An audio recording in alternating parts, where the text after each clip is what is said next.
to manage this meeting in a most effective way.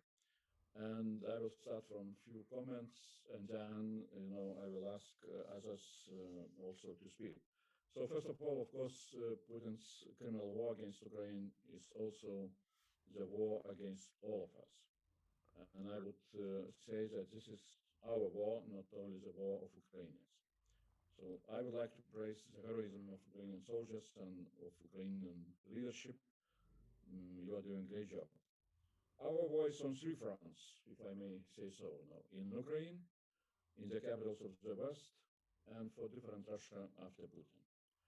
In order to win this war on all three fronts, we need to have power of solidarity. Solidarity comes through the network. Today, we are founding a special political network, United for Ukraine, as we call it in a short way, U for You, which for time being brings more than 160 members or former members of different parliaments from 28 countries, all over the world, starting from Kiev and Brussels, from Germany and France, from US, Canada, Great Britain, Poland, and Lithuania, I can name a name, and also from New Zealand and even from Greenland.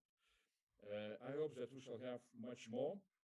And I would like to use this opportunity to thank, first of all, two young ladies from our team, Yulia and Katya, who did all the organizational work. The United for Ukraine network agenda will be really, as always, for such networks, is most important. It's to exchange information, and also to work and to do our best, through lobbying, through pressure, through questions, to convince EU institutions and our national governments for effective weapons delivery, for Western sanctions on Russia, for future reconstruction of Ukraine, for Ukraine's European integration, for international tribunal on Putin, and so on and so on. European citizens are supporting Ukraine with all the power of their heart, and we need to transform this power of the heart and power of solidarity of the people into real political actions from our side, which are needed not only during the war, but they will be needed for years to come, because Ukraine really deserves our support and deserves a real European success. So again, I am very grateful to everybody who joined our invitation, who answered to our invitation to join this network. And now just few technical remarks before I will give the floor to next speakers. So we shall start with opening remarks and comments of those members of the network which we ask to say a few words. To leave room for a discussion, I wish to ask each speaker to limit their intervention to 2 or 3 minutes. For those joining us on Zoom, if you want to intervene, you may ask your question. I'm talking about, first of all, about the members of the network. You may ask your question or request the floor in the chat. And please write your name when you do so. I will call each speaker. When you are speaking, when you are not speaking, of course, please mute yourself. Again, somebody is not muted. Yeah, please mute yourself. And this meeting is also live streamed on Facebook. Interpretation between English and Ukrainian language is available on Zoom. For those watching us on Facebook, interpretation you will find in the description of the Facebook video. And the media representatives have been invited to follow the meeting through the live stream. If you wish to ask a question, please type it in the comments section under the live stream. My colleagues will be monitoring it, and we shall do our best to answer all your questions. And now, my pleasure and honor to give the floor to Speaker of the Verkhovna Rada, to our dear friend Ruslan Stefanchuk. So, Mr. Speaker, please, floor is yours.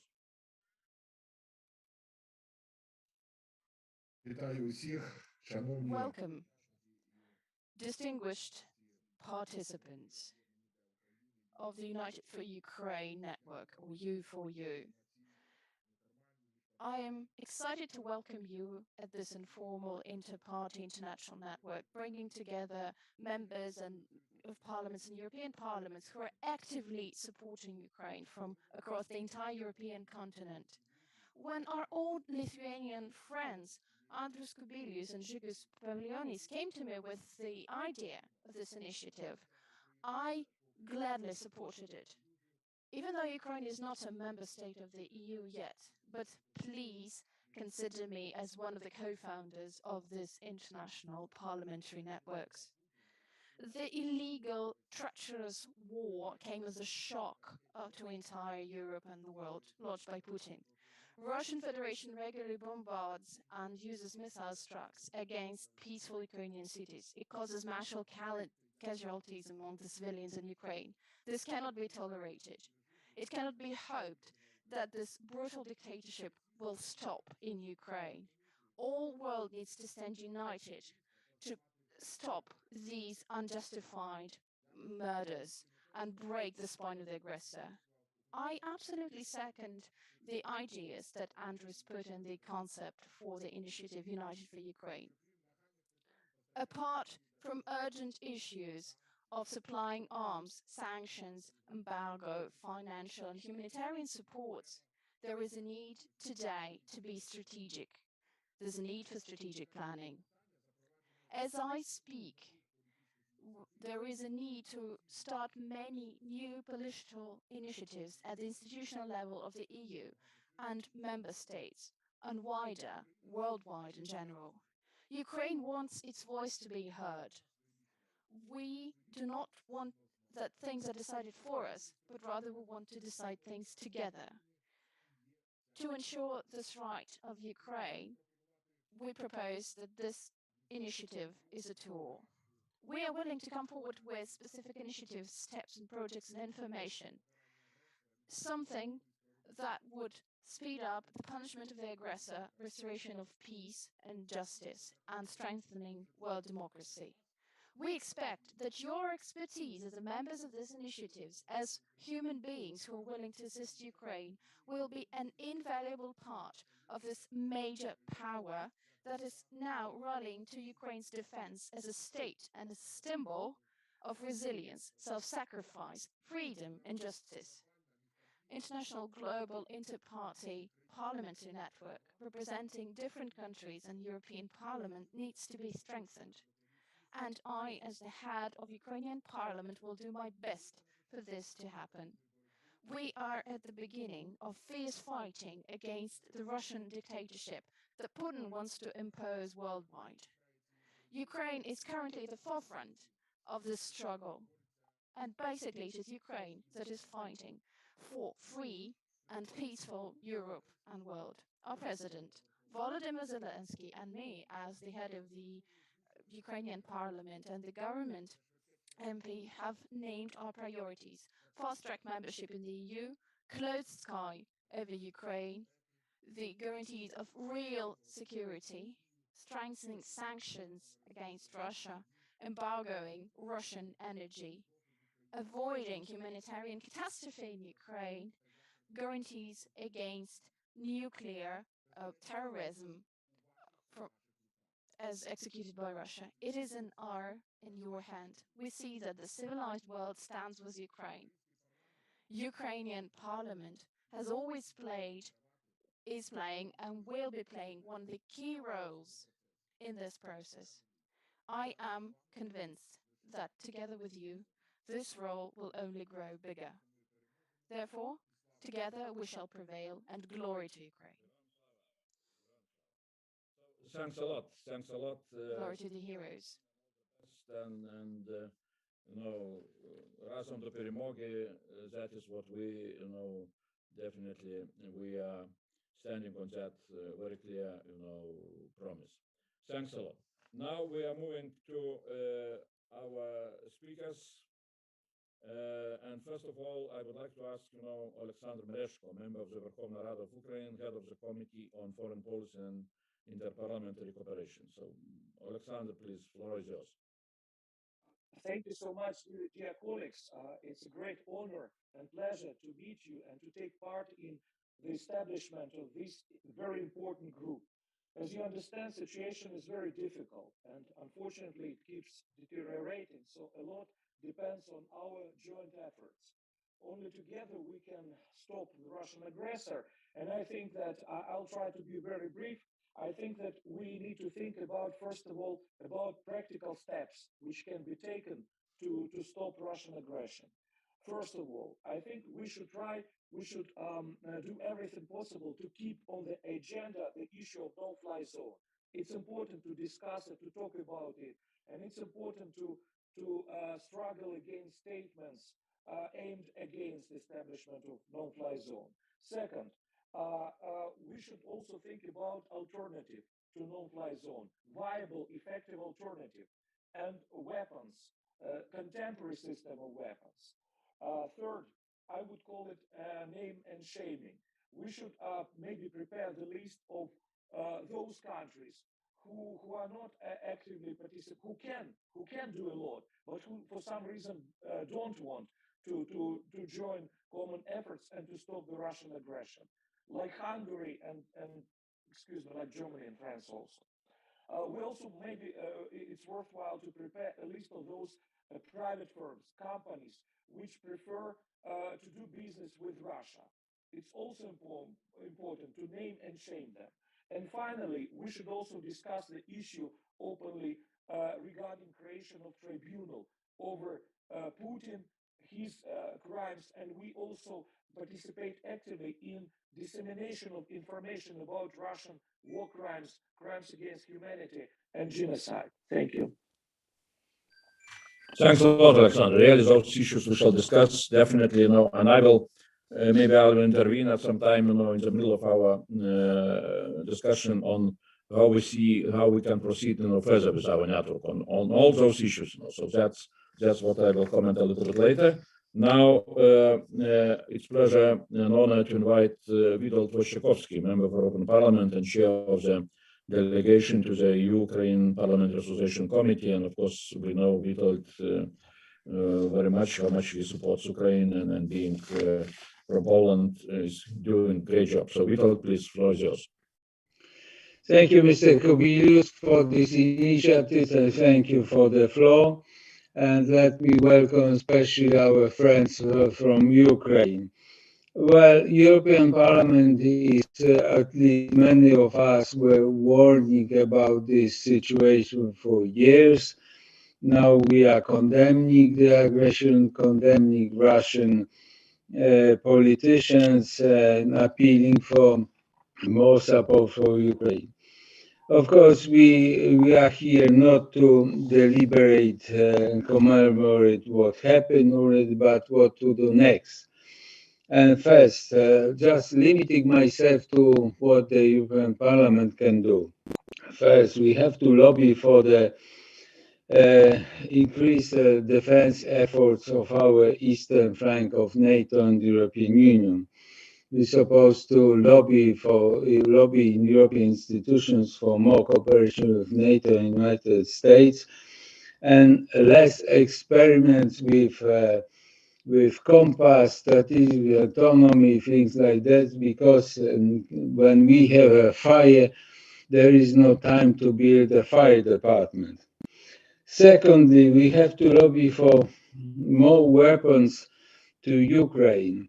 And of course, we have to lobby in the capitals of these countries which are pushing the brakes for this assistance: Germany, France, Italy, Netherlands.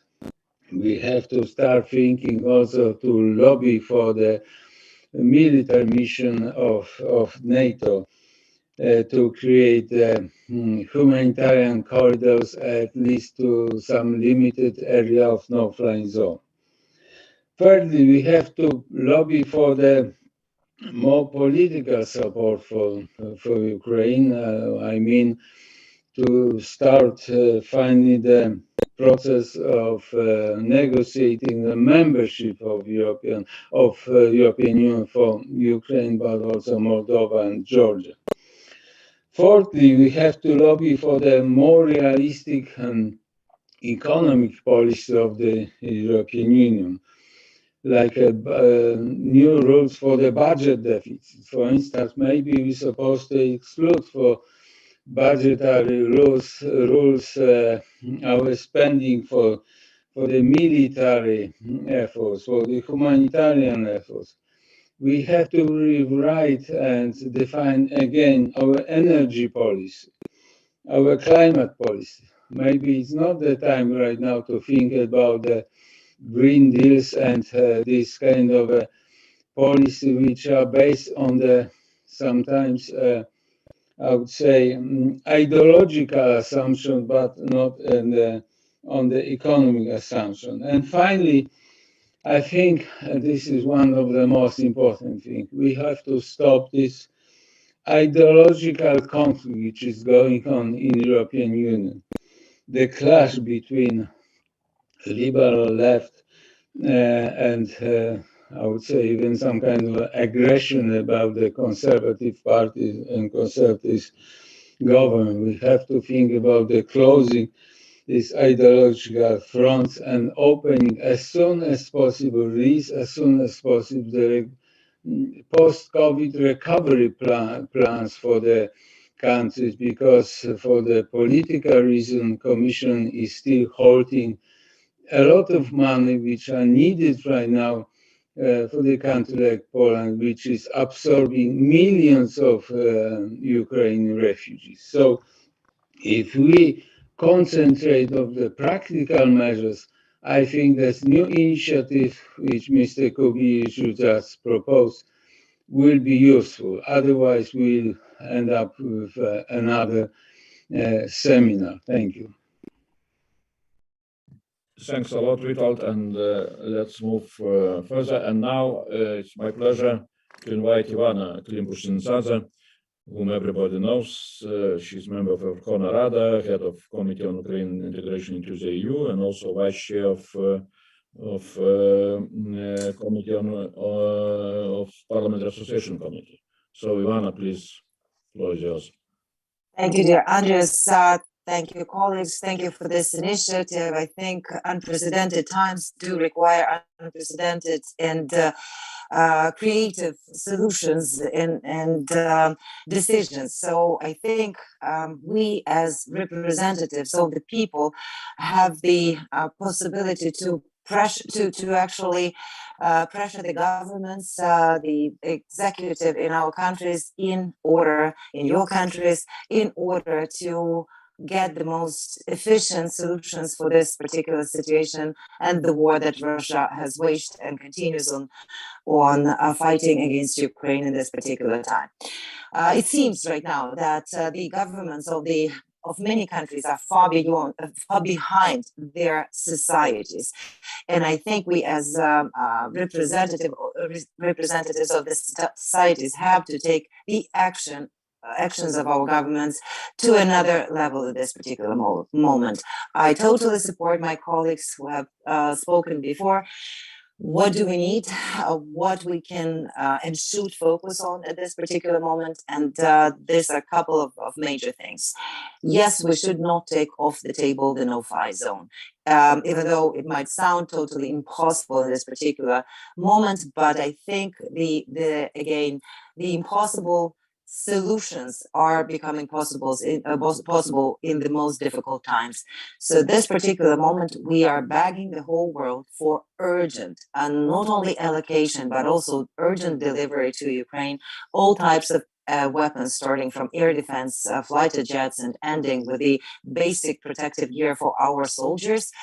That will allow us not only to further withhold the attack of the Russian Federation, but also maybe in the meantime, till the world is taking the decision for itself, to create our own no-fly zone over the country in order to preserve the lives of our civilians and preserve the world from those attacks that might be caused by, for example, blowing up nuclear power stations or other objects, for example, of chemical nature that are stationed on our territory, like chemical plants.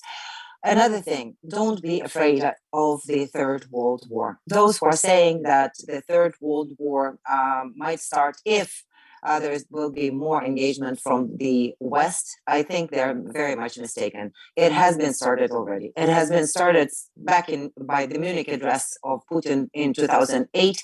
It continued on with their attack on Georgia, on their attack on Ukraine, in Crimea. It's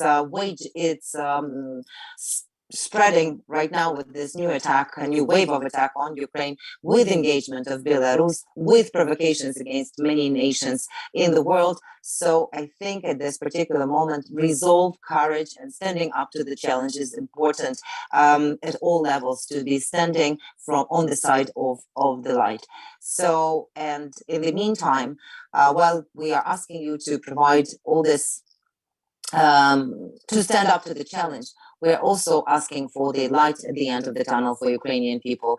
And we believe that we Ukrainians do deserve having the European membership perspective. I also believe that we deserve having the NATO membership perspective as well, because only together we can stop Putin here, and that will not allow him to start the war on other territories in other countries. Thank you.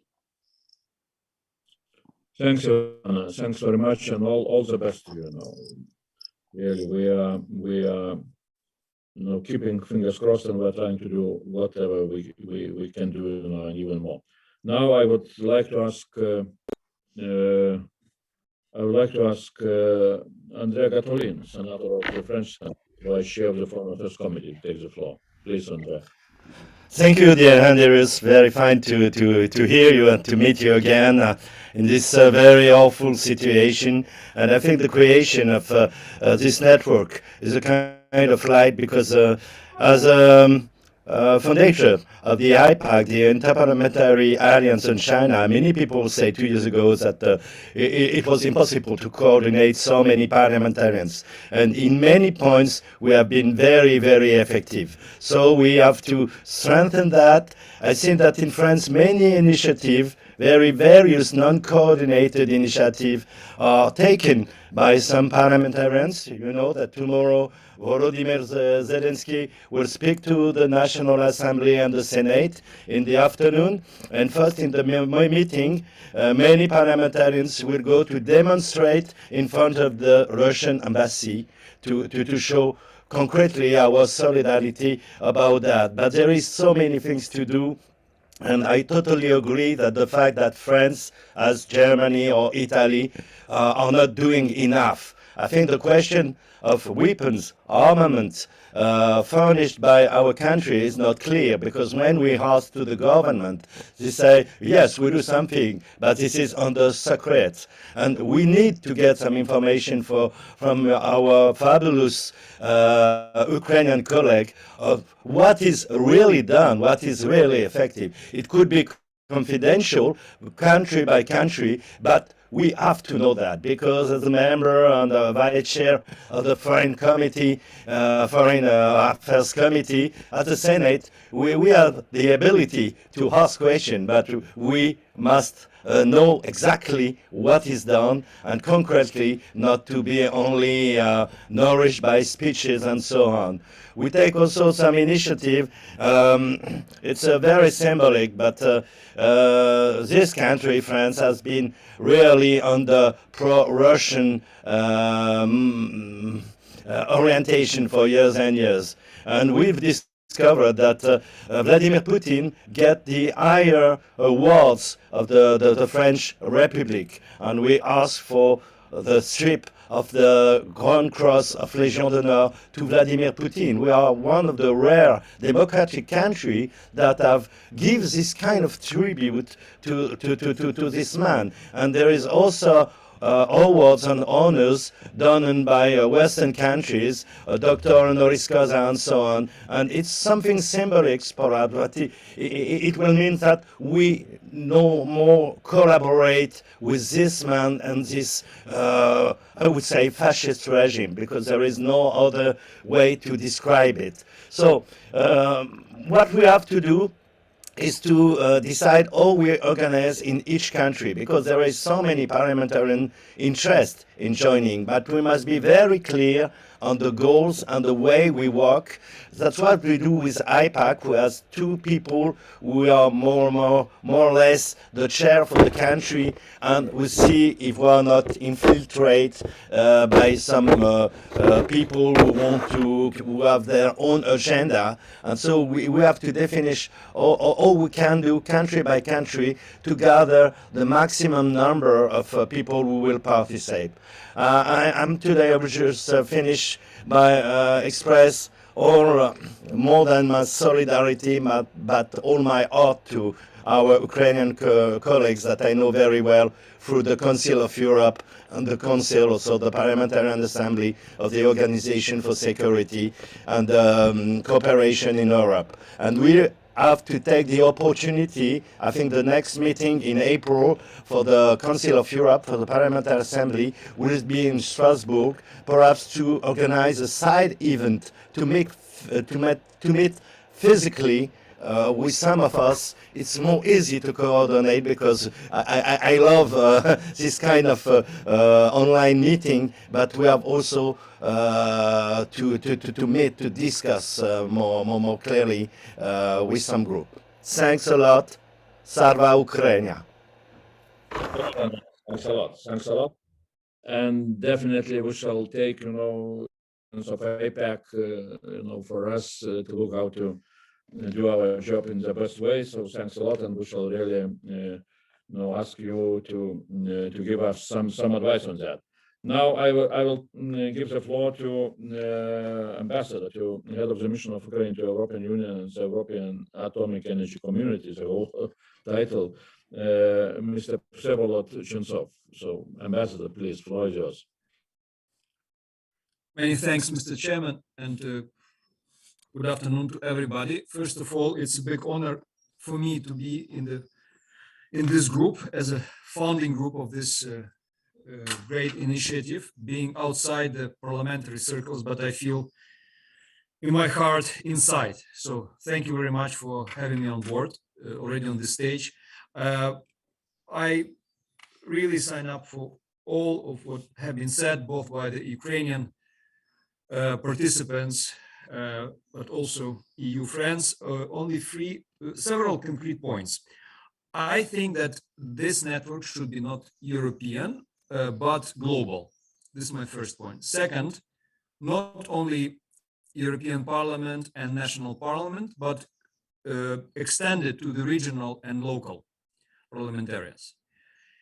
And to concentrate on this stage, not only on lobbying in a good sense, EU institutions, governments to go in the right direction on sanctions and political initiatives, but also to outreach directly to the stakeholders, first of all, business operators, to go ahead voluntarily with concrete initiatives. Stop trading with Russia, blocking ports, transport links, whatever. And it's already working. And I will give you one example. In North Brabant, there is a port, Moerdijk, and because of the initiative of the regional council, which is the co-owner of this port, they terminated cooperation whatsoever with Russian operators.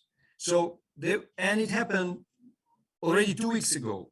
And they were not waiting for all those long results of long discussions here in the council on the member states. No, they went ahead because local council took such a decision. Yes, it's a peculiarity of the Dutch system that they have a share, they are co-owners of the facility, but it's not necessary. And if on the personal level, governors, members of the parliaments talk to the business communities, and they are well connected, it will give a result. Now in Belgium, all major companies, and you have it in the press, they keep their presence in Russia. And they invent millions of arguments why they're doing so, because they take care about the Russian workers there. They have a very good community and they cannot take risky and hard decisions out. And you know very well why they're doing so, because they think that this wave is temporary. They have very good presence. They need to keep this presence and just wait a few weeks and not to risk their business. And everything will be fine. This is the illusion. And we need just to kill this argument. So I think it's all on my side, and thank you again. And we are together, and we are looking forward for strong cooperation. Thanks a lot, Ambassador. Thanks a lot. Really, we shall keep, permanent cooperation. Now, it's my pleasure to give the floor to Małgorzata Gosiewska, Deputy Speaker of the Polish Sejm.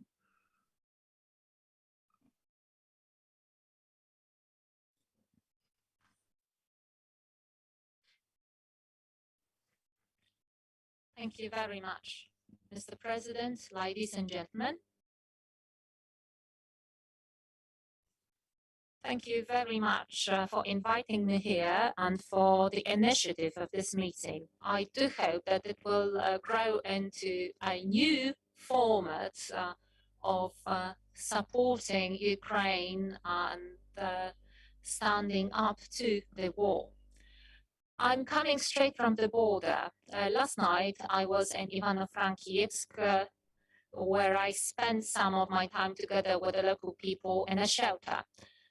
Since the beginning of the war, I've been organizing supplies of equipment and medical equipment to Ukrainian hospitals. Before our very eyes, in the 21st century, there's a major drama going on, major suffering and pain caused by the Russian aggression and the terrorist actions of Putin. But this aggression on sovereign Ukraine is not a matter of the last days. It's been going on since 2014. There used to be others as well. In 2008, we had Georgia. Before that, we had Chechnya. Putin was virtually unpunished, murdering, looting, destroying, and seizing territories. He was unpunished because we were lacking the right reaction from a democratic world. He was unpunished because everybody blindly believed that he wasn't going any further. He was unpunished because Russia, everybody wanted to see Russia as a civilized country. Well, to some, the true image of Russia was overshadowed by big business. To others, naive belief in the possibility to civilize Putin, and it only fed the beast. And its constant feeding and animating through increasing supplies of raw materials made it possible to have this war in Ukraine. And we have the war, which was not known to Europe after the Second World War. Bombing, shelling, rapes, shooting children, and preventing humanitarian aids from coming. But it's all documented, and its proof has been there in The Hague for 7 years. And what happened since then?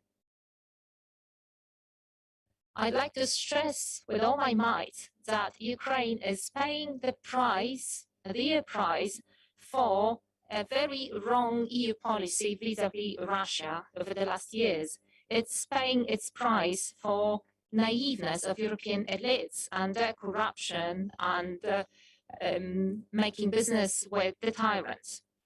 We have to do our utmost to stop the murderous attempts of Putin.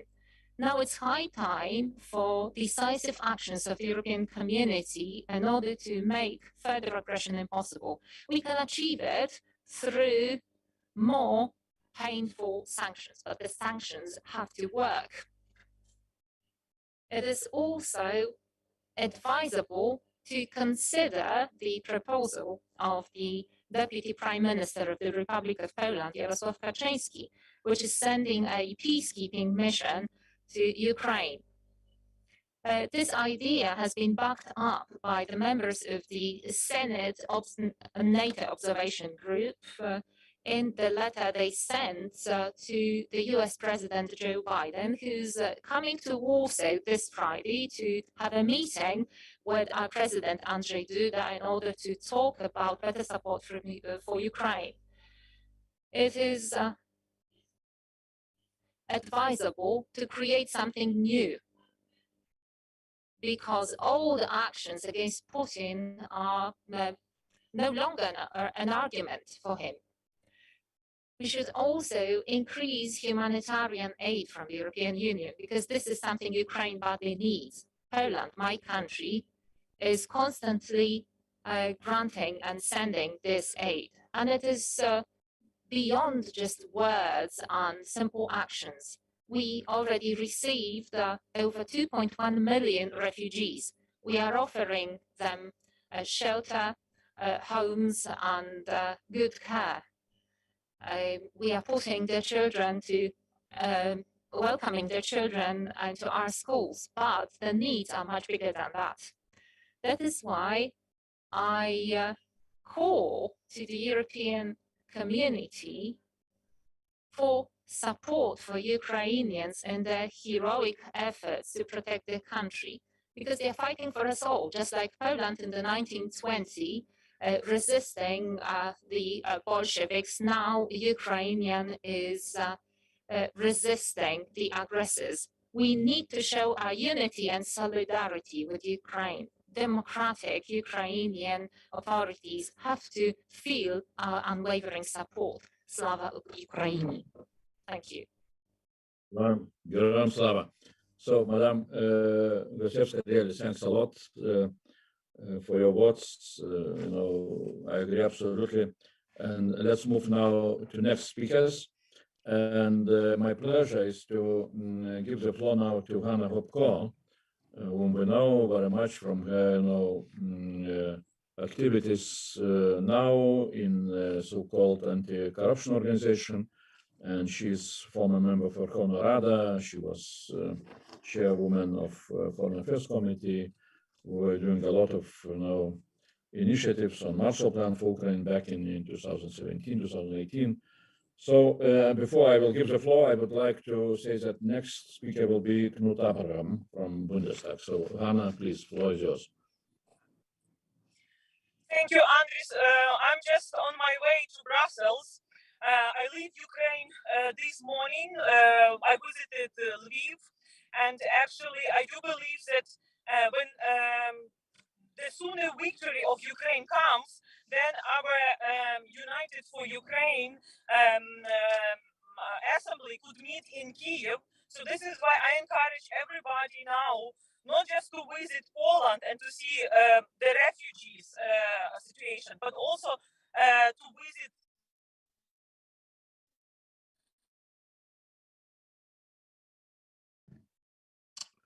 Hanna, we are losing your connection.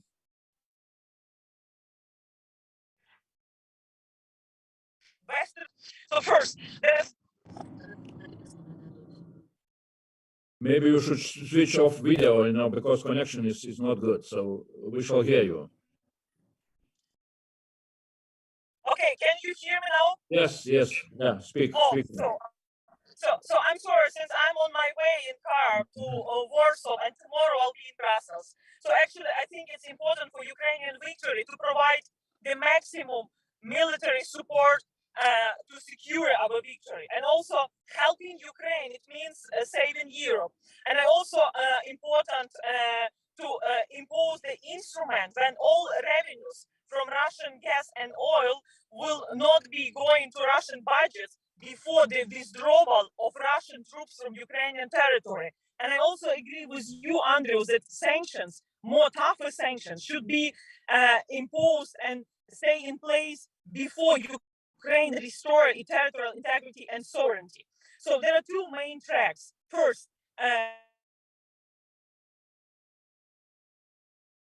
to secure its post-victory agenda, recovery plan for Ukraine economy, which we started already to develop. I think it's really important. And another, it's important to collect evidences which a civil society organization, Ukrainian government started, evidences of war crimes and crimes against humanity to punish Putin, and not just Putin and all his mafia teams. And I think this is really important, and this is why I call now also to help Ukraine, because Ukraine is a breadbasket of Europe, and we have to support Ukraine now as a food guarantor, that this spring we will seed all plants, and actually we will have enough fuel to Ukrainian army, and also enough fuel for our agriculture sector, which is really important. And at my at the end, I would like to say that the more unity in actions, real actions like weaponry delivery, tougher sanctions, and of course humanitarian aid, the stronger Ukraine is, and the faster victory comes, and less heavy losses we will have. So working on different directions, and I really ask Hungary, our neighbor, to stop behaving as a Russian proxy, and for Germany and France and Italy, really not to push Ukraine for compromises, but to help us to become sooner the member of European Union, because Ukrainian people deserve it. Thank you so much. Thanks, Hannah, and safe travel, and we're waiting you in Brussels then. Now I'm turning to Knut Abraham, member of Bundestag from CDU party, and next will be Žygimantas Pavlonis. Please. Yeah, well, thank you very much, dear Andrius Kubilius. I'm speaking to you from Berlin. I hope everyone can hear. Thank you very much. It's very clear for me. Germany can do more, and Germany can do better. And this is the role what the CDU, the Christian Democrats' role in the Bundestag is right now. Let me add, and this is on a very personal note, I'm ashamed by the mistakes which were made by wrong German approaches. You were, Andrius, you were in Žygimantas, you were right on the whole Nord Stream project. And we were hoping to hinder it, but we have seen what it was. But you were right and we were wrong. And what we now see in suffering in Ukraine is a tragic consequence of German mistakes too. We have seen a sharp U-turn in German security policy and German Russia policy here. That should not be underestimated, but we have to make sure, we have to secure that this U-turn is irreversible and will prevail. I already foresee what will come if the slightest positive development might come out. In my view, the German history urges us to heavily contribute to stopping the aggression and not to let it happen. And when it comes to our group, our network, which I welcome very much, and thank you so much for having me here. I think we, and me personally, I would like to contribute to working on the post-war Europe already. We have now to secure the EU membership of Ukraine so that we do not lose it in a year or so, and then all this acquis, and of course it's necessary, but it's the decisive move to say that Ukraine is a part of the European Union in future, as Belgium, Portugal, or Lithuania and Germany. So this is what motivates me, and of course I wish you from the bottom of my heart and from the hearts of millions and millions and millions of Germans all the very best. Yeah, thanks a lot, Knut. Definitely. Your words about future of Ukraine, it sounds like my words, I couldn't say better, So it will be a hard fight, but yeah, we have to do it. We shall win at the end. So now Žygimantas Pavlonis and then Michael Szczerba from Poland. Please, Žygis. Thank you so much, and it's such an honor to see a lot of friends. Well, I will say like this: we have a lot to do, but we have to stay calm and rational. There is no better leader than Andrius to do it. In Lithuania, he's called a crisis prime minister. He managed at least 2 crises. So let's, before next meeting, really select items, very maybe small, but clear with results that we can produce. For example, if we speak non-fly zone, let's think about the audience, about the speakers. So I think that's mostly American congressmen that we have to address. Of course, Germans, French, and British parliamentarians, the strongest of us. When we say membership, yesterday we talked in Kalinowski Forum with, for example, Dutch parliamentarian. Let's go maybe actually to The Hague, speak with them. Let's try to turn the opposition of The Hague. And member from Dutch parliament agreed that we have to do it. And we know that on membership, problematic countries are Benelux. I'm speaking too open, maybe. We have Nordics who are quite problematic. We have Spain and Portugal. Let's go. Let's speak with them. Let's, take them. Maybe when times will be better, we should also go to Georgia and help them, help governments support Ukraine as much as we can.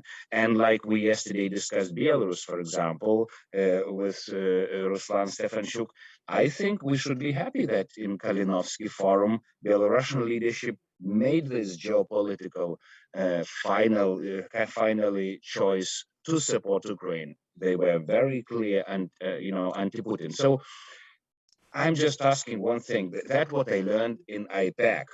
Be very specific, Andrius, you can do it. Select the audience, make a clear goal of the discussion, and let's solve those issues one by one. And just finally, maybe reflect in one of the statements.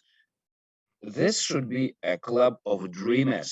There is no impossible item in this alliance.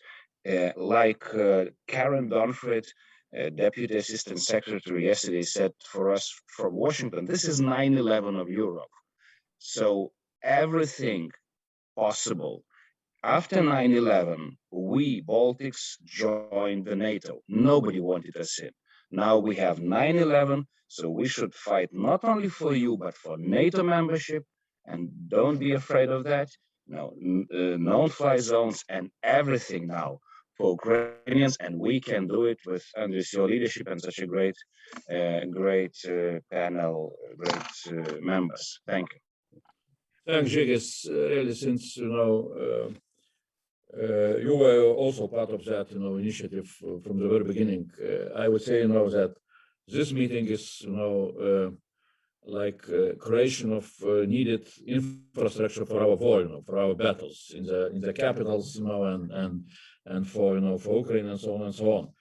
And that's what we are doing now.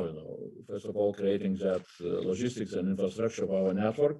And of course, definitely next meetings will be devoted to very precise, topics, whatever. And I urge everybody, to send the messages. I will talk a little bit later, maybe on how I see what we shall do. But for time being, I will say, that simply send us messages, what you want to discuss, what are your ideas are. We shall maybe communicate you how we see how we can organize ourselves, of course, taking experience, from IPAC. And making really our network dynamic and growing. Still, we have some countries not covered. We need to have more members from different parliaments, in order really to have both sides, ruling parties and opposition. Then we need to see how we shall organize, how to keep all that network, in some way. Available to all other peoples. I see also possibility to create, in addition to this very political, it's members or former members, in that network, but we need to have, as an addition, the network of, of experts from different think tanks, who should really help us with exactly what Žygis is saying, dreams about, the future. And also we need to have a network of media in order for us to communicate, to our governments, to the international community. So that's what we're planning to do. Now, really, one, technical remark. We have, time is running. Of course, we all have, we can devote as much time to Ukraine as possible, but now we have, I will give the floor to Mikhail Sherba, but we have 10, speakers who ask the floor, and I'm going to everybody. But let's try to be really 2 minutes each. I am not so sure if we shall still have time for media to ask. I do not see any questions, for time being, but this is really because we have a very special today's meeting. It's what I call, inaugurational meeting of, an establishing of our, what I call logistics for our battles, in the future. So now Mikhail Sherba from Polish Sejm, and next would be Rasa Yuknevich, from European Parliament. Yeah, please, Mikhail Sherba. Do we have Mikhail? I do not see. So maybe then I will ask Rasa. Can you jump in? Yeah. And then Sandra Kalniete. Thank you. Very shortly, how I understand what is this our forum about. First of all, at this moment, there is nothing more important for Europe, including both the EU and non-EU countries on this continent and in other continents, than to win the war declared by Putin. And what is utmost important, we cannot get tired, and we will not. This is what this forum about first of all. It is not just for week, month, and next 2 months. It's until the end of the victory against Putinism. If we don't stop this cruel aggression now, we will have to stop him in the suburbs of Brussels in the future. I am afraid that not very many people in the countries, so-called Western European countries, it's still we have this division, don't understand. They are asking us, are you afraid, Baltics? But they are not afraid themselves for their own countries. But it is, we are at the same basket. Now, second one. The beginning of the end of Putinism has begun. Deputinization will be very painful, but Ukrainians are not afraid. They have this pain now, and the EU and all others needs to be fearless too. We have not, if we will be afraid and repeat every time we cannot help Ukraine with one another thing because we are afraid of something, it's very bad message to Putin when we say so today. So deputinization in European Union is also very important. I am happy to hear from my German colleague his understanding on Nord Stream 2, but not only. Deputinization is more than only Nord Stream 2, is much more. I will not go into the details. Maybe we will discuss about deputinization of the European continent as a whole in the future. And third, last but not the least, many did many mistakes on evaluation on Putin and who is he, his targets and goals. Today is most important not to do the same on new mistakes. So this is what this forum is about as well. Because I see that there are already, we have politicians, they saying again, don't provoke Putin anymore. If we will give this or that as candidate status or something like that, we will provoke Putin. Look, we were avoiding to provoke Putin for 20 years. And the biggest provocation for him is to be afraid to provoke him and to leave countries as Ukraine is in empty security environment and so on and so on. So I am ready to do my best as part of the family of parliamentarians. and welcoming this forum, and let's stay together and not get tired, because in democracy sometimes happens that if media will have not so much attention on one or another issue, politicians also are getting tired. We have not get tired because we are here together now. So thanks, Rasa. And now I am giving the floor to Sandra Kalniete, and after her, Maria Mezentseva, but I am closing the list, so please don't ask anymore. I will read the whole list after, Sandra will speak. So, Sandra, are you here? Please. Sandra Kalniete is member for European Parliament from Latvia, so very well known. Please.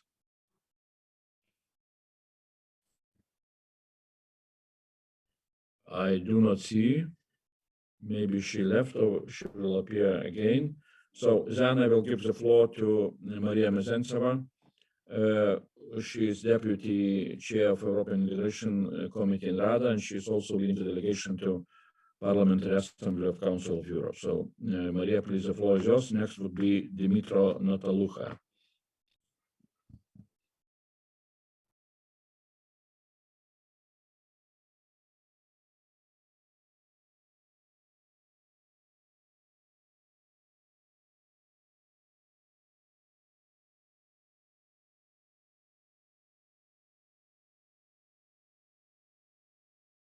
Okay, so as I see, Maria is in Zaporozhye now, and she perhaps is not able. Maria Ionova in Zaporozhye. So if we do not see, Maria Mezentseva, maybe Maria Ionova can join us now.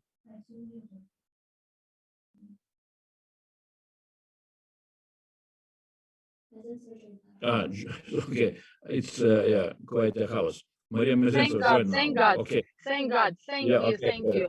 I'm in the Western Ukraine right now, sending you all my best regards. I wanted to jump in the discussion a little bit earlier while we were unloading 1 ton of sausages from Western Ukraine to the city of Kharkiv.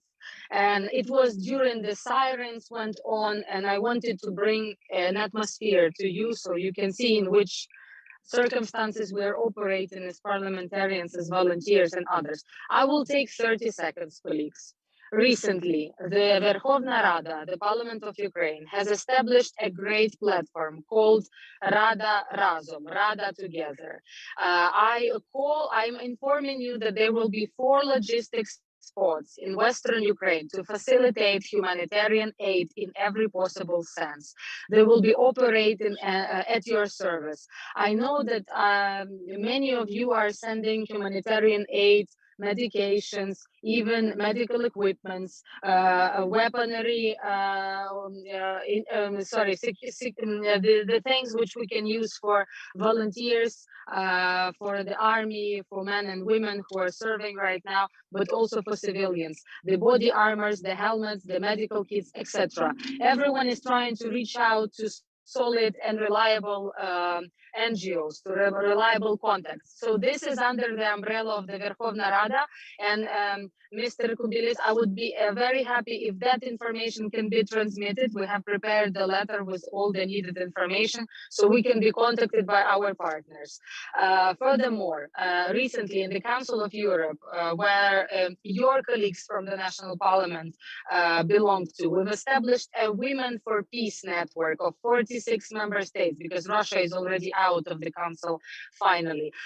These things have to move on with very concrete requirements and partnerships so we can facilitate the humanitarian aid on the ground to different regions which are in the high need. This is everything from me. All other colleagues have said enough about weapons, sanctions at second layer, for instance, targeting city councillors, governors in Russia. We think that it will play a great role, and that's what we've discussed with you in the European Parliament a week ago. Achu, thank you very much. Thank you all of the colleagues I see that colleagues are texting that they found a panel for women in Germany. But I'm sending that for you, Mr. Kubilis, to transmit it to those 160 who joined already. Thank you very much. Slava Ukraini.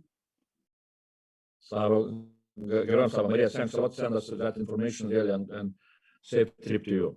Now I will turn to Maria Yonova, who is from now she's as we see in the chat, she's member of Rada, but she's now in the project. So Maria, if you can join us, please, floor is yours.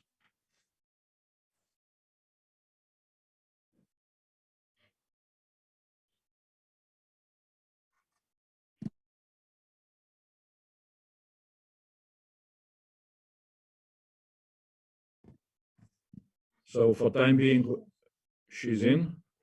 Okay. I'm told that Maria is joining us, but still we do not hear. Yeah, hello. Sorry, Yeah, I hello. was, yeah, hello, yeah. Difference, yeah, sorry, because I was not the panelist, but thank you for this opportunity and really best regards from Zaporizhia. What can I say also that after months of this, bloodshed, massive bombardments of, especially of civilian infrastructure, as well as also we see not only our heroic Ukrainian armed forces, but you see how brave and ordinary citizens. So we have like the second army in our country, especially here on the east, starting from Kharkiv, Chernihiv, Mariupol, Melitopol, Berdyansk, Kherson, and Nikolaev. But of course, to tell you and to share with you what is the situation is here, we see how in the military way Russians are, how to say, digging in. So they are really would like to stay for a long time on the military base, and we see how they're also engineering troops are working. So, and also that the idea is to cut, on the river, starting from Donetsk and from to Zaporizhia. So also they would like to take in a circle our armed forces and, to make the same thing as Mariupol, like such a blockades. But also I'd like to say that we also have a lot of children who are really wounded very hard. First of all, it's amputations, and second is gunshot wounds. That is why my request will be on humanitarian issue. Of course, I join my colleagues. First of all, humanitarian issue, it's weapon, defended weapon, and ammunition, and also some medical stuff, not only for military hospitals, but also for such children hospitals. They really need this VAC, such a VAC system. It's a VAC therapy. I mean, especially I found out in our Ministry of Healthcare, we don't have it. So we really, I will send a special document. I have this special list, of priorities, because it's from this wounds, it's localization of abdomen, chest, liver, so very complicated issues, especially for children.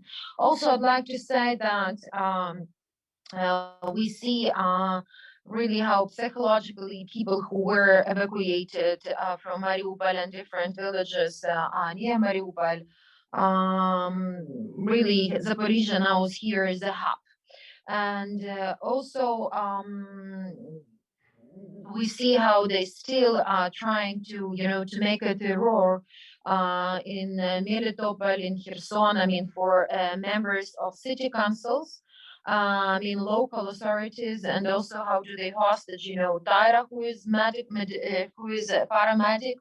And I also would like to use this opportunity and to thank for all your efforts to release also Ivan Fedorov, who is the mayor of Melitopol, and paramedic Tyra. She needs our help, on media. So regarding our requests, I also think that we need to think seriously, Andres, regarding Land Lease 2021. To start, to provide one voice policy with that countries who, that NATO countries who should adopt a land lease legislation.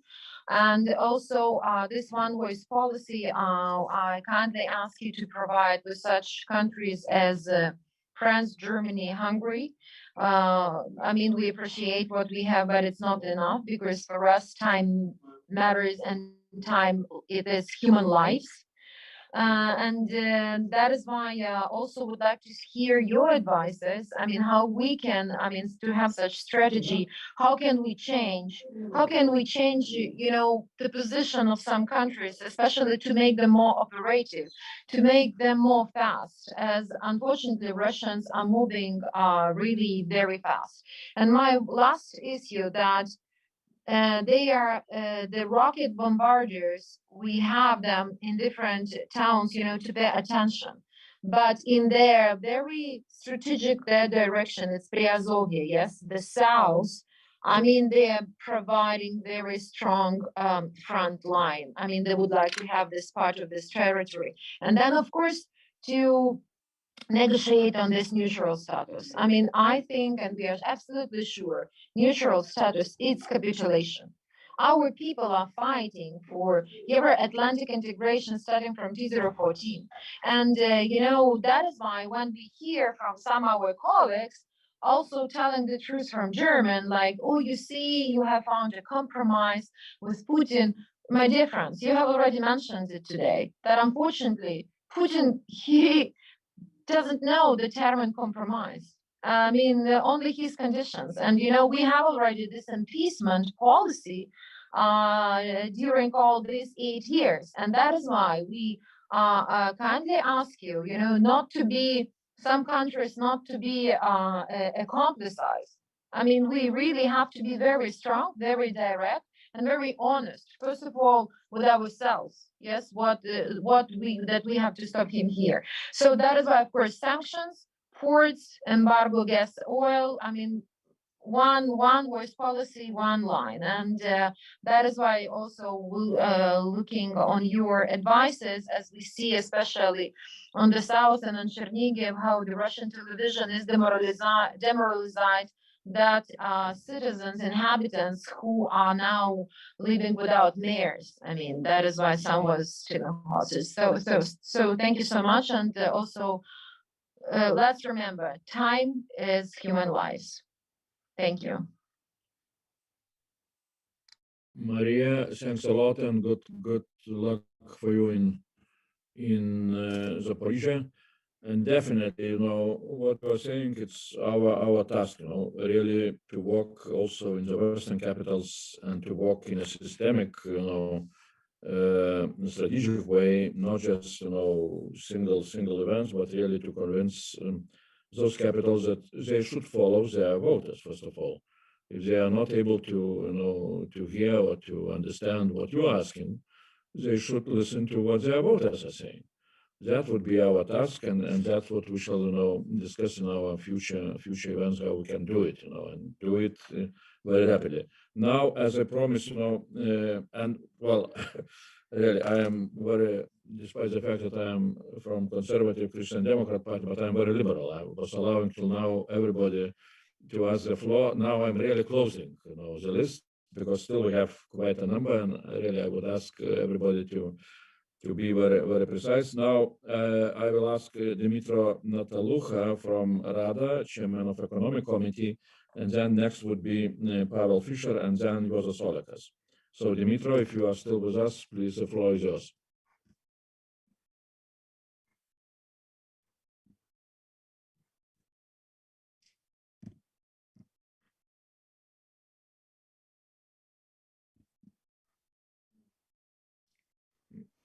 Can you hear me well? Yes, perfect. Thank you very much, dear friends. I would like to support, of course, everything that has been said before, but make a special accent on one simple fact.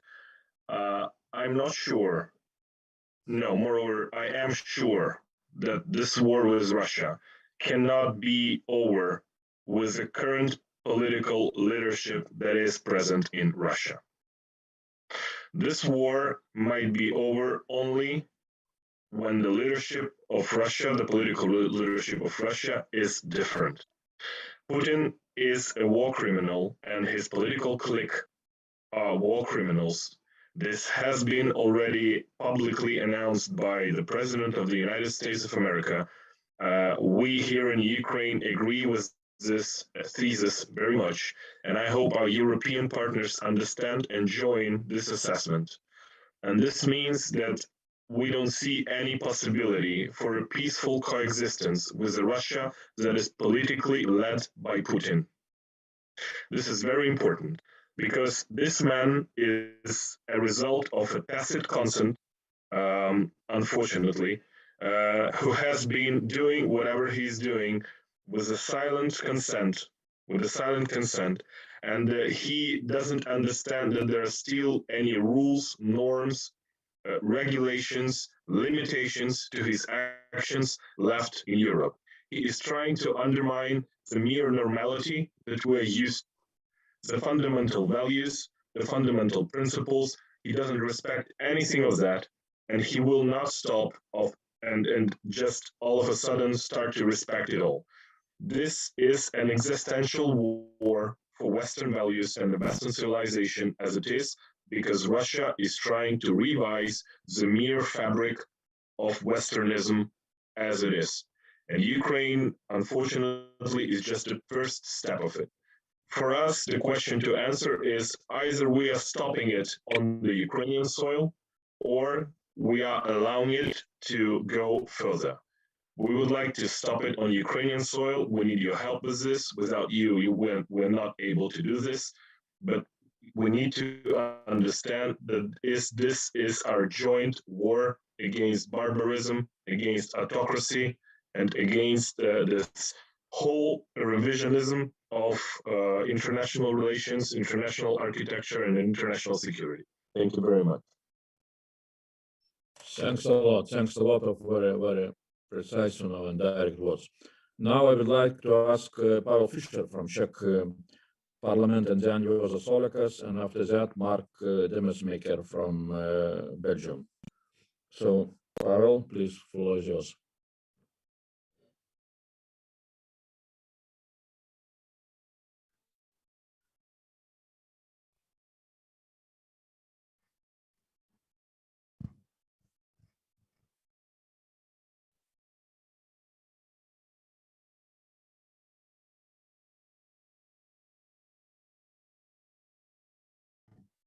So Pavel, we see you on the list of participating. Maybe I will turn now to Juozas Olekas, and we shall come back to Pavel if he will be available. So Juozas, are you with us? Yes, I am. Oh, Pavel, please go on. Yeah, go on. Thank you so much, Mr. Chair, and thank you, friends, for this occasion to be in this very founding moment of joint action in favor of Ukraine. We have to remain connected as closely as possible with our Ukrainian friends, and at the same time coordinate our action and push our government, not only on the national level, but also on the global level, at the level of UN. No return to business as usual is possible, as my predecessor spoke about. And there is something globally happening with Russia, because after this agreement done with China, we see that the struggle for freedom and democracy is something that we have to be extremely aware that is happening right now, and we can make a change. So thank you very much for this occasion, and I pass the floor. Thank you. Thanks a lot, Pavel. Thanks a lot, really. Pleasure to see you. And now Juozas Olekas and then Mark Demesmaker. Yeah, Juozas, please, floor is yours. Juozas is thank you, and dear colleagues, a lot was said, and I would be very brief. But first of all, I fully agree with the majority of the speakers that we should support politically, militarily, and introduce the strongest sanction and support humanitarian. This is really very important one, and our near is the goal to stop the war and aggression of war criminal and win this war against the Putin. But what I would like to suggest for us also looking for the future and for the current situation, we should keep in our scope of our activities not only this action, but also humanitarian support. I think the Ghana, the Maria, they mentioned the situation, particularly in the west part of the Ukraine, not only in the front line, and also to keep in mind that the support for neighboring countries, particularly not European Union countries. I keep in mind the Moldova, because I think that the situation in Moldova is also very important one.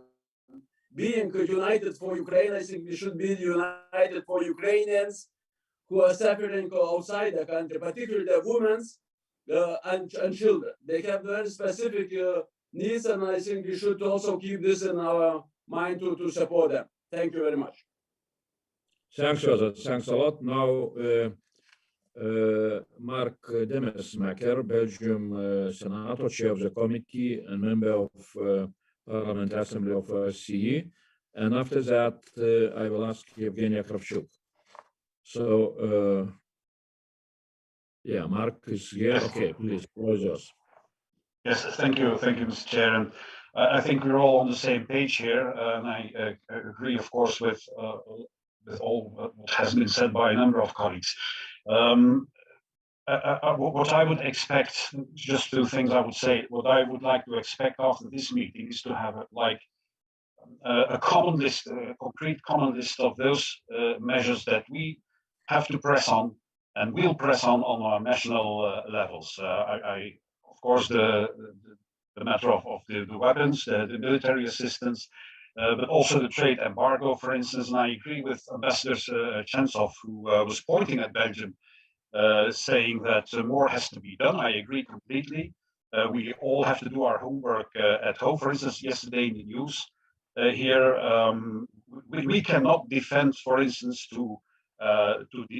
we cannot defend the trade of diamonds. For instance, you know, Antwerp and Russia, they have a special trade with an intense trade on diamonds. We cannot defend this for the sake of some jobs when this industry is funding a barbaric war in Ukraine, because we will end up at the wrong side of history. So I know what homework I have to do. We have to do this all in our own capitals, and I would like to have like a concrete list. Secondly, and maybe this is more controversial, but I'll say it anyway, I was really, I admired the presence of three prime ministers, or first prime ministers who visited Ukraine, who visited Kiev. I think that a continuous presence also of parliamentarians in Ukraine would be a very strong signal, just to show that we are concerned, but that we are not afraid, and that we stand by our good colleagues of the Verkhovna Rada. I am prepared to participate whenever such a mission would be, or missions should be organized, really. I was at the front line, at the contact line in Donbass several times. I know what a powerful signal this can be. Thank you. Thanks a lot. Thanks a lot. And now we're turning back to Ukraine. Evgenia Kravchuk, member of Rada and deputy chairperson of the Committee on Humanitarian and Information Policy. And after that, we shall ask Mikhail Lotman from Estonia. Please, Evgenia.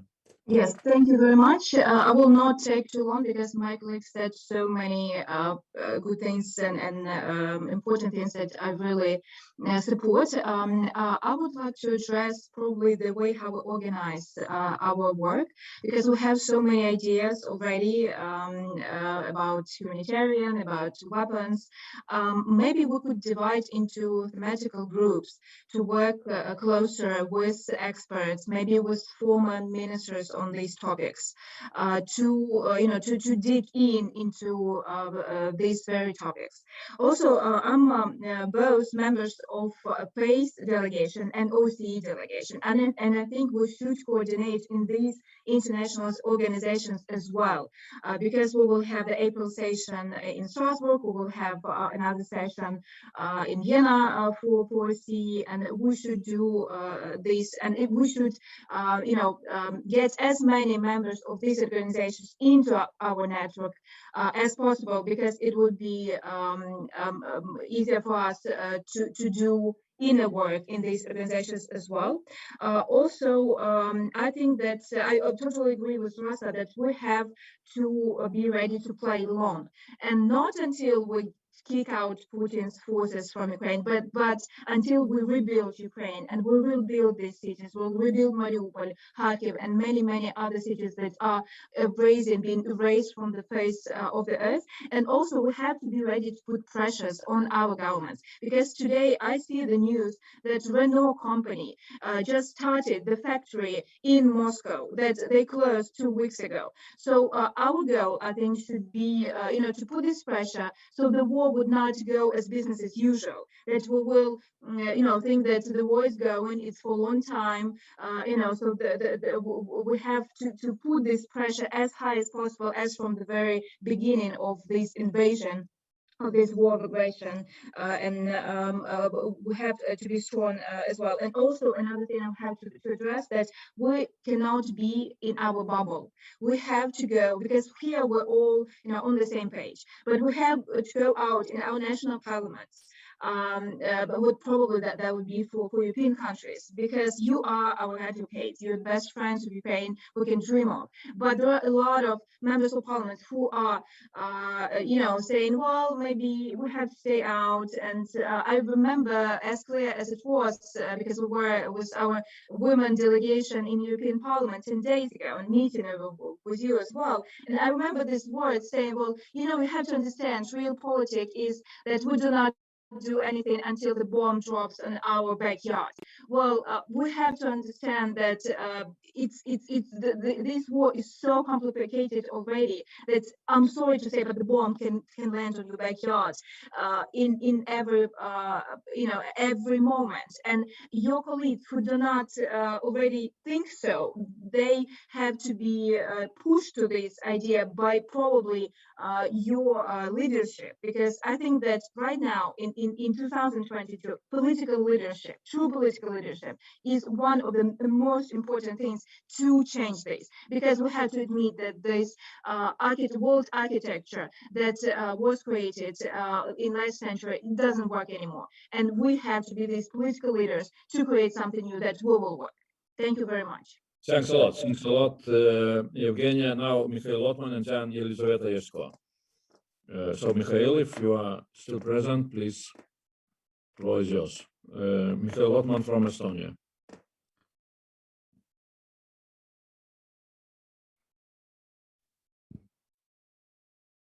Sorry.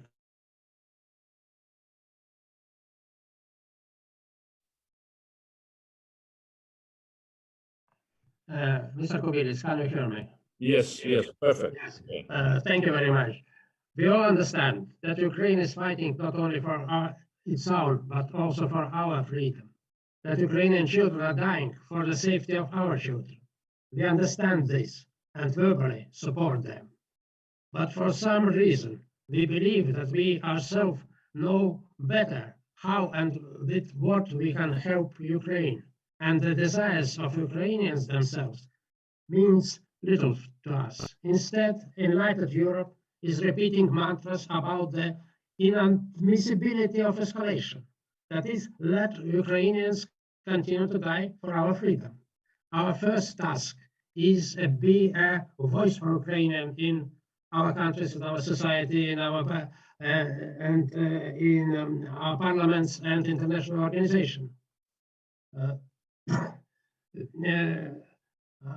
We must continue to put a pressure to our governments and international organizations so that the real needs of Ukraine are fulfilled. Those needs that Ukraine asks for, and not those what we ourselves decide to give. And yes, the future of Ukraine. Ukraine is in Europe, and the future of Ukraine is in European Union and in NATO. And yes, the Putinization of Europe is urgent and necessary, as it was denazification after the World War II. Thank you, and Slava Ukraini. Geroim Slava. So now Elizaveta Yesko, member of Rada, and then Artis Lēns from Latvia. So Elizaveta, please. Yeah. Thank you. Well, dear friends, we're talking here about not being scared, but I think those who are in this circle are not scared, and you are our hope.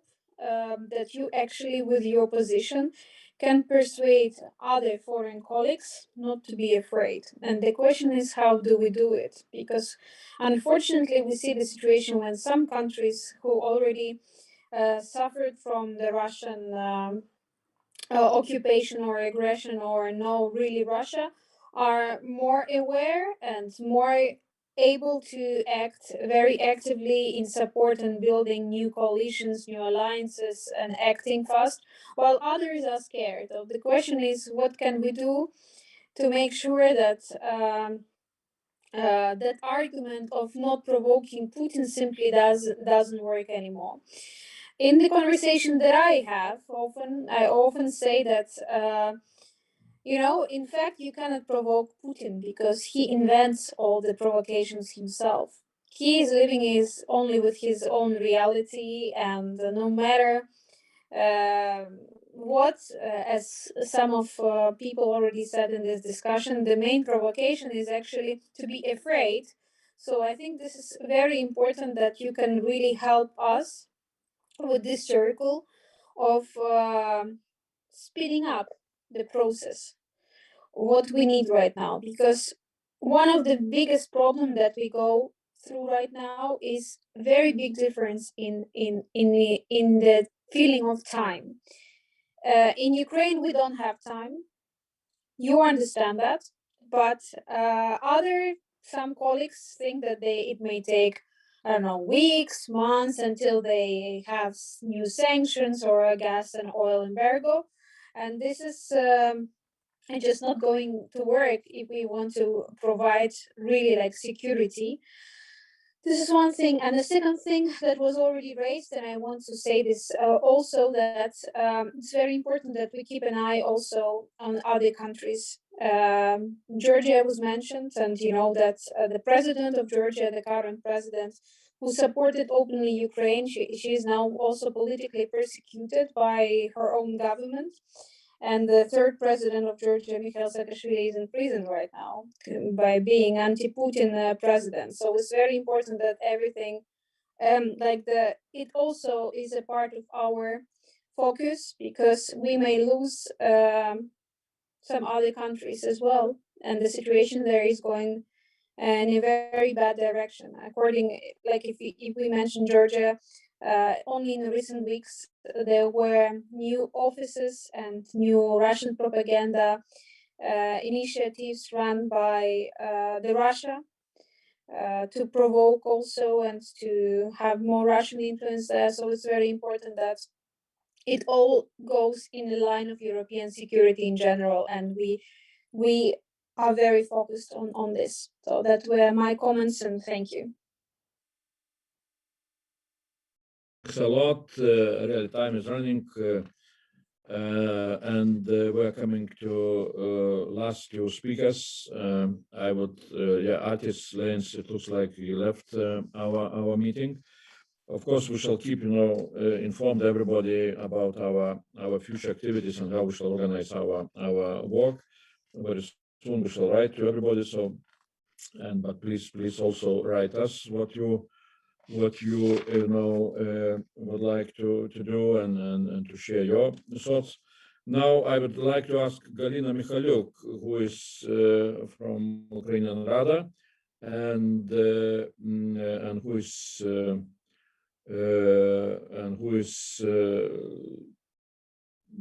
head of Committee on Law Enforcement in the Parliament. Please, Galina, and then the last speaker will be Urmas Reinsalu from Estonia. Galina?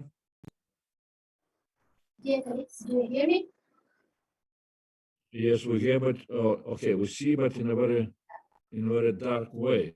Well, actually, the area I live in now is under bombings now, and the walls of the house are shaking while we have this meeting with you colleagues. So I had to get away here from the window to address you now from this location, unfortunately. I completely agree with my colleagues having their statements earlier here today, and I would like to add some more messages. Responsibility of Russians' war against Ukraine lies with the entire Russian society, not only President Putin and his proxies.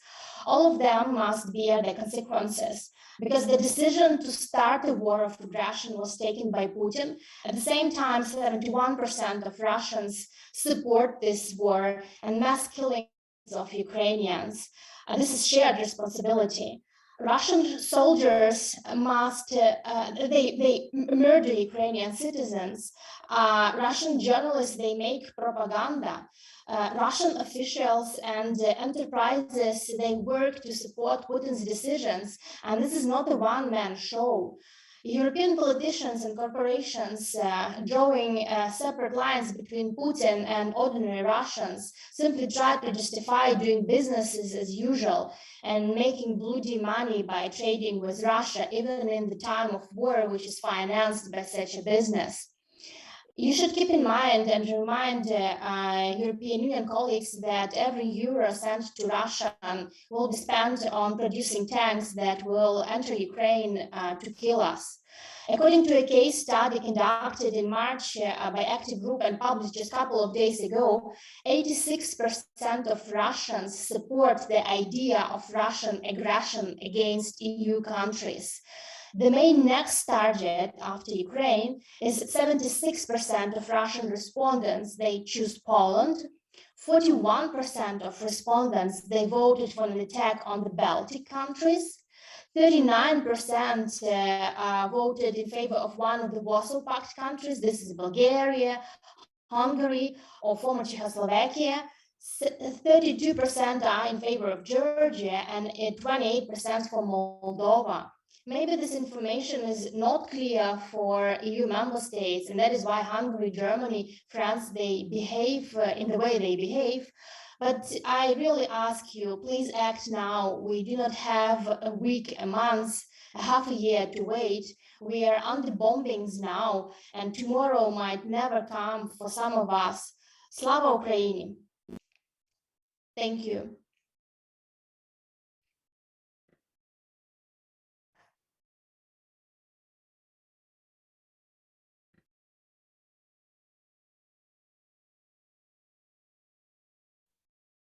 Yeah, sorry, I lost a little bit of connection. Okay, good. So thanks a lot. And now we're moving to Urmas Reinsalu, member of Estonian Parliament, former minister, and you know, really very strong fighter for freedom, you know, in our region. Urmas, please, floor is yours.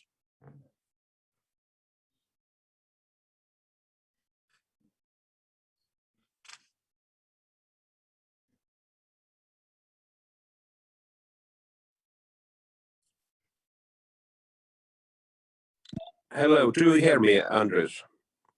Yes, we hear you. Yes, now I see you. Okay. Yes, Andres. Well, I just repeat that we should be a toughest network to support to Ukraine. I would propose also to make a larger outreach. We could also create in the national parliaments support groups to our network.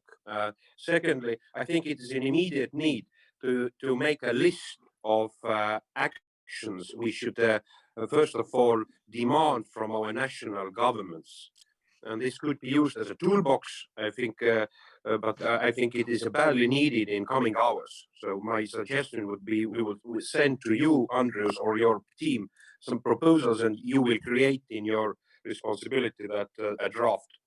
Secondly, I think the most important is now to demand from our governments to create a discussion and make addresses to create a no-fly zone, to create a full trade embargo towards Russia. Thirdly, to fully close all the ports to not only Russian, but all the ships which bring or will get goods to Russian soil. And also, I think it's important to demand immediately erasing all World Bank and other financial institutions' loans which are given to Ukraine, and to create a international arms lend-lease system towards Ukraine on the basis what Ukrainians need, but not what we are from our goodwill in a portions able to give. And so I think I fully support also an idea to establish a solidarity visit to Kiev. I'm going in coming days also to Ukraine, and I think on the flags of our network it should be also made immediately and arranged. Thank you. Thanks, Urma. Thanks, really. You made my job to conclude much easier, because exactly you have said what I, wanted to make in my final remarks. First of all, of course, thanks a lot for everybody who participated and who spoke, in this, meeting of inauguration of our network. And thanks a lot to everybody who who decided to participate in this network. Second, really, first of all, we need to expand our network, and that is what Urmas have said. It's our wish that in each, national parliament, you should take an initiative to establish the United for Ukraine, broader group. Much better whom to invite and who can be, members of that group, and that would be really how our power of our political, activities will increase. Second, definitely we need to have very clear list what we are, going to demand from our governments, from EU institutions, and that is more or less perhaps we know that list, but let's briefly, get some kind of written proposal, and I would urge everybody to send us also, your suggestions, what you would like to put into that list. Next point is really we shall look into how we can better manage the whole network, and that is where we are also looking for some kind of experience like IPAC on China or some other networks. I trust the strength of networks, the possibility of networks to make a huge impact on different political processes, and that is what we shall do. And of course, first of all, what our network can do is really to bring that will of the voters, which very much was changed by the war, the will of the voters in Europe, to the capitals, to the political leaders, both, to support much more Ukraine by delivery of weapons, to introduce, maximum, most painful sanctions on Russia immediately. I cannot understand from moral point of view all the arguments which some capitals are saying that they cannot introduce embargo on oil and gas.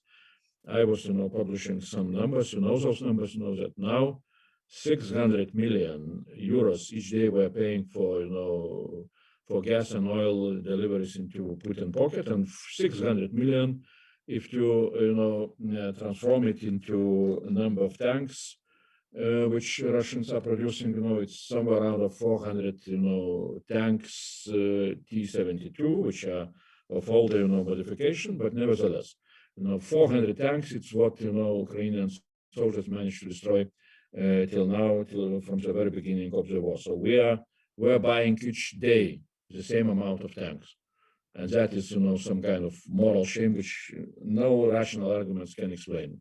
Why we are still keeping that.